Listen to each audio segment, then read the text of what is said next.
উন্নত দেশগুলো এত পরিষ্কার কিন্তু আমাদের দেশ কেন নয় এই প্রশ্নটা কিন্তু প্রায় মাথায় আসে। পার্থক্যটা তো আকাশ পাতাল।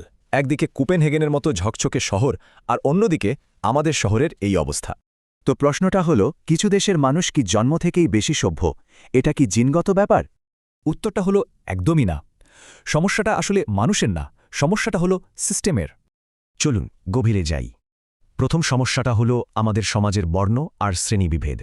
মানে আবর্জনা করি আমরা, অথচ যারা পরিষ্কার করে তাদেরকেই ছোট করে দেখি।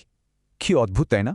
এই মানসিকতার কারণেই পরিষ্কার করাটাকে আমরা নিজেদের দায়িত্ব ভাবি না, অন্যের কাজ বলে মনে করি। দ্বিতীয় সমস্যাটা তো আরও স্পষ্ট, আমাদের পাবলিক ইনফ্রাস্ট্রাকচারের যা বেহাল দশা। যেমন ধরুন পাবলিক টয়লেট, বেশিরভাগই হয় বন্ধ, নয়তো ব্যবহারের অযোগ্য। মানুষ যাবেটা কোথায়? তো এটা কি মানুষের দোষ, নাকি সিস্টেমের ব্যর্থতা যে একটা সাধারণ ব্যবস্থাও নেই? শুধু তাই না, ফুটপাথ নেই, রাস্তা পার হওয়ার ঠিকঠাক ব্যবস্থা নেই, ডাস্টবিনও খুঁজে পাওয়া যায় না। আর ৩ নম্বর সমস্যাটা হলো মানসিকতার। আমাদের মধ্যে সহানুভূতি আর একাত্মতার অভাব। ডেনমার্কে একটা দারুণ শব্দ আছে, সামফুন্ডসিন্থ, মানে হলো সমাজের স্বার্থ আগে, তারপর নিজের। কিন্তু আমাদের দেশে অনেকেই নিজের সুবিধার কথাই ভাবে, আশপাশের কথা ভাবে না। তাহলে সমাধানটা কি? চলুন দেখি অন্য দেশগুলো কিভাবে এই সমস্যার সমাধান করেছে।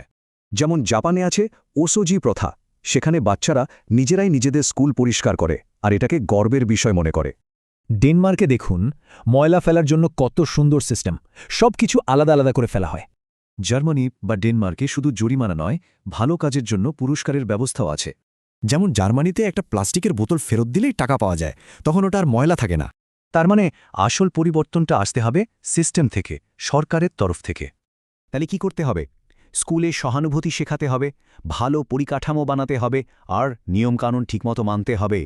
কারণ সিস্টেম ভালো হলে মানুষের আচরণও নিজে থেকেই ভালো হয়ে যায়, নতুন মানুষ খোঁজার দরকার নেই। তাহলে ভাবুন তো, দেশকে পরিষ্কার করার জন্য ঝাড়ু নয়, একটা ভালো পরিকল্পনাই কি বেশি জরুরি নয়?